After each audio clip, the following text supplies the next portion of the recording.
चुनाव प्रचार तेज है और जो भी बड़े नेता है कांग्रेस के वो लगातार चुनाव प्रचार में शामिल हो रहे हैं। आकाश शर्मा के पक्ष में प्रचार कर रहे हैं, उनसे बात करते हैं। सर, आप लोग लगातार चुनाव प्रचार में शामिल हो रहे हैं, आकाश शर्मा जी के हित में प्रचार कर रहे हैं, क्या कहना चाहिए, क्या दिख रहा है अभी तक के मुताबिक?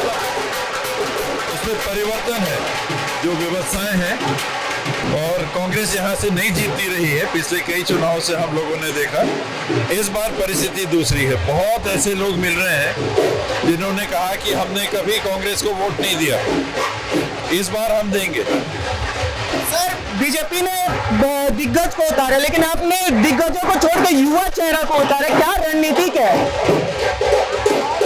ये हमारे युवा कांग्रेस के प्रदेश अध्यक्ष हैं, तो युवाओं के अपने आप एक दिग्गज होते हैं और मतदाताओं की लगभग आधी आबादी युवाओं की अब हो गई है।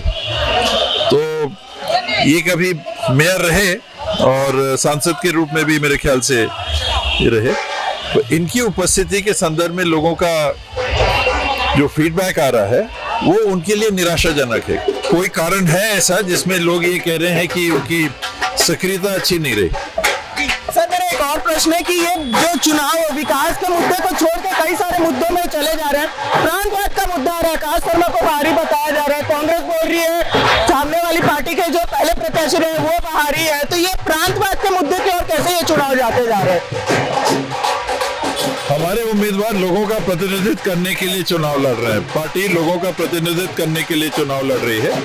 यहीं का पला बड़ा बच्चा भी है, दूसरे उम्मीदवार कहाँ के हैं ये उसमें मैं जाना नहीं चाहता, लेकिन यहीं से पला बड़ा बच्चा आज युवक कांग्रेस का प्रदेश अध्यक्ष है, वो चुनाव लड़ रहा है और जीतेगा। सर, आखिरी सवाल है, क्या लगता है कांग्रेस इस बार कितनी मार्जिन से जीतने वाली है, क्या रहेगी स्थिति परिस्थिति?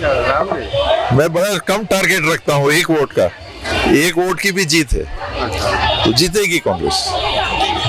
तो ये तो हमारे साथ टीएस सिंहदेव जिनका कहना है कि जीतेगी कांग्रेस, टारगेट भी उन्होंने बहुत कम रखा है, 1 वोट भी मान्य होता है, इनका ये कहना है। और इनका कहना है कि जो यहाँ स्थिति परिस्थिति नजर आ रही है और जो भाजपा के जो प्रत्याशी है उनका कहना है वो भी निष्क्रिय रहे हैं और इन्होंने युवा प्रत्याशी को उतारा है और आधे से ज्यादा जो आबादी है वो युवाओं की है, तो इस बार कांग्रेस की जीत होगी। अब देखना यह होगा कि आने वाले समय में किसकी जीत होती है और किसकी हार। ऐसी खबरों के लिए बने रहिए हमारे साथ। कैमरामैन नवेश अहमद के साथ मैं राघवेंद्र पांडे, न्यूज़ प्लस 21।